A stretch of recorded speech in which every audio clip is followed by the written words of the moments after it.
আমি একবারে ব্লেন্ডার করে নিচ্ছি। এই যে বিশাল এক বড় আমি ছেঁচে নেব। ধনিয়া গুঁড়ো দিচ্ছি, আমার নিজ হাতের সস ডিপ ঝাল দিয়ে দিচ্ছি।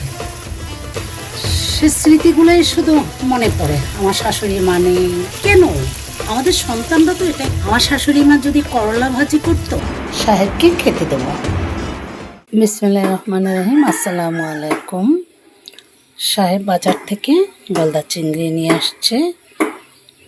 এই যে বিশাল এক বড় চিংড়ি, গলদা চিংড়ি এবং এ মাছ নিয়ে আসছে। এই চিংড়ি মাছ দিয়ে আমি আজকে দই চিংড়ি রান্না করব, অনেক টেস্টি হবে। সাথেই থাকুন।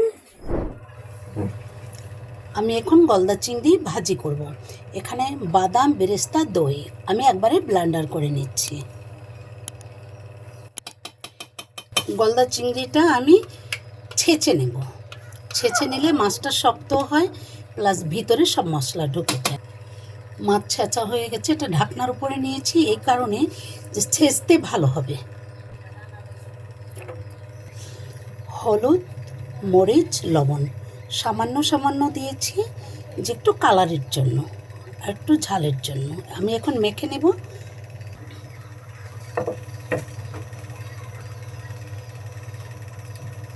তেল দিয়ে দিয়েছি, মাছ দিয়ে দিচ্ছি।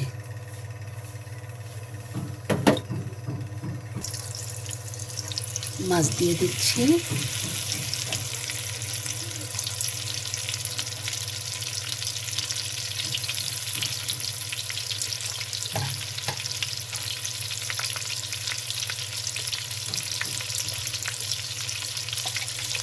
বেরেস্তা, বাদাম এটা দিয়ে আমি দই দিয়ে ব্লেন্ডার করে ফেলেছি।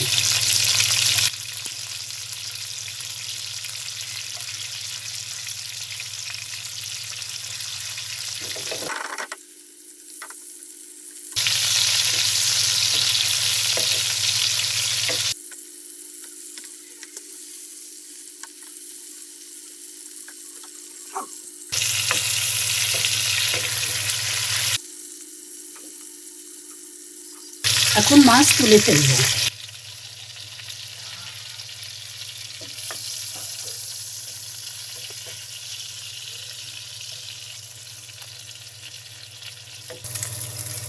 পেঁয়াজ দিয়েছি, পেঁয়াজ ভেজে নেব।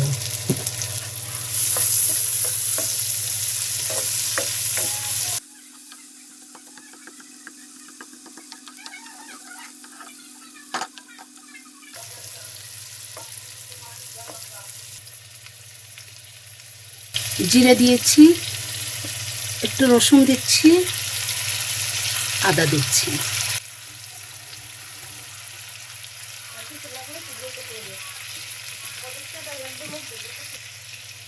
ধনিয়া গুঁড়ো দিচ্ছি।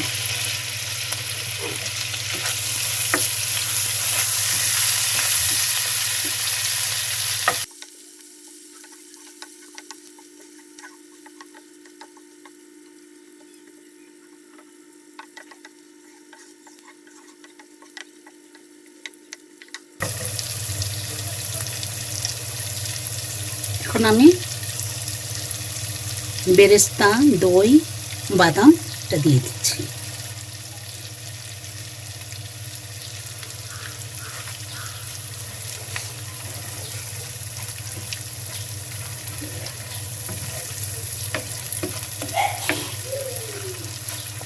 এভাবে আমার আম্মু রান্না করে খাওয়াতো।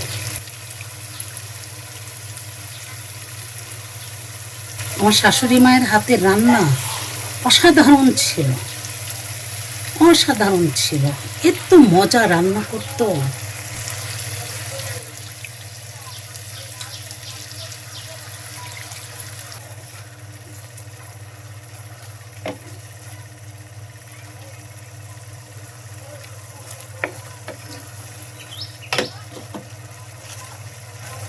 একটু সস দিয়েছি,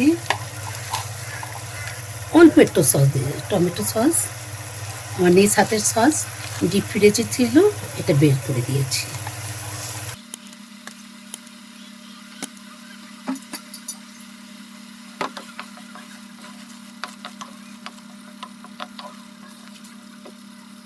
কটা কাঁচা ঝাল দিয়ে দিচ্ছি। তেল উঠে আসতেছে, তেল অলরেডি উঠে গেছে।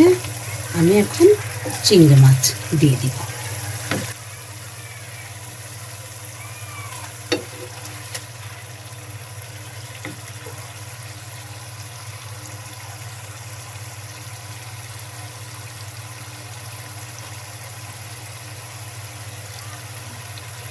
আমার শাশুড়ি মায়ের হাতে রান্না অসাধারণ ছিল এবং আমার মায়ের হাতে রান্না, দুজনার রান্নাই অসাধারণ ছিল।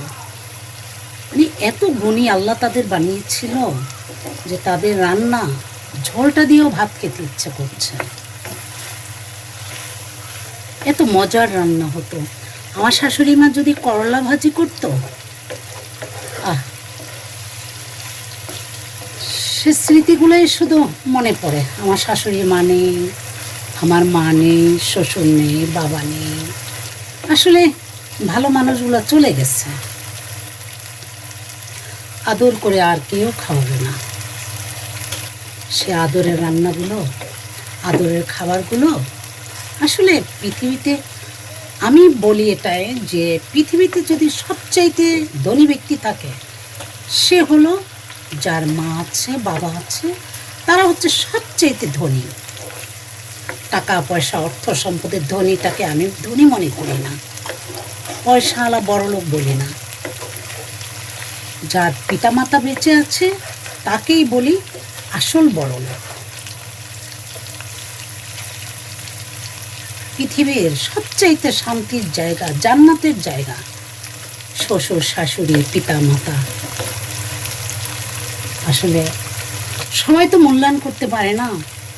ইউটিউবে মাঝে মাঝে শুনি শাশুড়িদের নিয়ে, দেবর ননদদের নিয়ে যেসব কথা বলে, আসলে এটা আমার মনে হয় শুধু নিজেকে ছোট করা। আসলে আমরা যাকে ছোট করছি তাদের নিয়েই তো, তাদের ঘরেই তো আমরা আছি। কেন? আমাদের সন্তানরা তো এটাই শিখবে। আমার শ্বশুর শাশুড়ি পিতামাতা যদি না থাকতো, আজকে কি আমরা এই পর্যায়ে আসতে পারতাম? আমরা বেঁচে থাকতে পারতাম?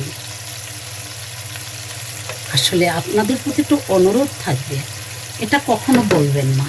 কারণ আমরা আজকে না হয় বাবা মা কেউ আমরা হয়েছি, কেউ হয় নাই, কেউ হব, এর প্রতিদানটা আমরা কিন্তু ফিডব্যাকটা অবশ্যই পাবো, অবশ্যই পাবো। এর থেকে কোনো ক্ষমা নাই। তাই বলছি, কেউ শ্বশুর শাশুড়ি ননদ দেবরদের নিয়ে এভাবে কথা বলবেন না। হ্যাঁ, বাচ্চাদের নানার বাড়িও ভালো, বাবার বাড়িও ভালো, খালা মামারাও ভালো, চাচু ফুপুরাও ভালো। বাচ্চাদের এভাবে শেখাতে হবে, না হলে তো আসলে আমাদের দুনিয়াটা ধ্বংস হয়ে গেছে। এর জন্যই আমাদের কারণে, আমাদের ব্যবহারের কারণে, আমাদের মনুষ্যত্বের কারণে আমরা সবসময় বাচ্চাদের নেগেটিভ দেখাই, শিখাই, বলি যে আচরণগুলো আমরা করি শ্বশুর শাশুড়ি দেবর ননদের সাথে, এটা তো আমাদেরও একদিন পেতে হবে। আমরাও তো সবাই আমরা বুড়ো হয়ে যাব, কেন এটা বলি না? কি দরকার আছে? বাবা মাও তো মন্দ বলে, বাবা মার সাথেও তো ঝগড়া হয়। কই, বাবা মারটা তো আমরা বলি না, শুধু শ্বশুর শাশুড়িটা আমরা ধরিয়ে দেখাই দেই না। আপনাদের প্রতি আমার অনুরোধ থাকবে, আমার মন থেকে বলছি, আমার অন্তর থেকে বলছি, আমার ভালো লাগার থেকে বলছি, আমার জ্ঞান বুদ্ধি থেকে বলছি, প্লিজ এই কথাগুলো 2-4টা ভিউর জন্য, সাবস্ক্রাইবের জন্য আজকে আমরা নিজেকে ছোট করছি, বাচ্চাদের ছোট করছি, স্বামী সন্তানকে ছোট করছি। আসলে দেখেন, আমাদের কিন্তু এই কথাটা শুনে আমাদের কোন বংশের ছেলে মেয়ে আমরা সেটাও কিন্তু ওঠে। আমার যদি কথাটা বলতে যদি কোনো ভুল হয়ে থাকে, আমাকে ক্ষমা করে দিবেন। আমার দৃষ্টিকোণ থেকে আমি বলছি, আমরা কিন্তু মা হয়েছি। আল্লাহ বলছে যে আমি যেটা করব সেটা মৃত্যুর আগে হলেও পাবো, এবং ওই পুরীতেও পাবো, এই পুরীতেও পাবো। আমরা চাই না এটাকে বাদ দিয়ে শ্বশুর শাশুড়ি হচ্ছে পৃথিবীর বাবা মার চেয়ে আমার মনে হয় বড়। আমার বাবা মা জন্ম দিয়ে পরের ঘরে দিয়েছে, স্বামীর সংসারে আসছে, ওই মাটাই কিন্তু কষ্ট করেছে। আমার মা কিন্তু এই ঘরে কষ্ট করে নাই। সরি, আমি একটু লেবু দিয়ে দিচ্ছি। লেবুটা দিচ্ছি এই কারণে, লেবুর রস যেটা ফ্লেভারটা আসবে চমৎকার, এর সাথে অ্যাড হবে, দারুণ লাগবে। কিন্তু আপনারা এটা করবেন না। আজকালকার সন্তানরা কেন এত বেয়াদব হয়? বেয়াদব হয় আমাদের জন্য। আমাদের কালচারগুলো বাচ্চারা দেখে, এই কালচারগুলো বাদ দিই, এই অভ্যাস নেচার সবগুলো দেখে। কিন্তু আমাদের পুরুষরা কি করবে? পুরুষদের কিছু করার নেই। আমাদের মতো মানুষের তাদের মান সম্মানের জন্য কিছু তারা বলতে পারে না। এখন পুরুষরা নির্যাতিত হচ্ছে, কিন্তু তাদেরও কিছু করার নেই। তারা সন্তানদের মুখের দিকে চায়, সম্মানের মুখের দিকে তাকিয়ে তারা সব কিছু নীরবে সহ্য করে নেয়। আমিও তো একটা বাবার সন্তান, আমারও তো ছেলে আছে, আমারও তো ছেলের বউ আছে, আমার তো মেয়ে আছে। আমি যদি পরেরটা বলি, আমার মেয়েরটা তো অবশ্যই মেয়ে একদিনের বিচার পাবে। কারণ আমরা সবাই সংযত হই, ভালো হই, কারণ সবার মাই অনেক কষ্ট করেছে। যদি শাশুড়ি মা একটু রাগী হয়, হোক না রাগ, তাতে সমস্যা কোথায়?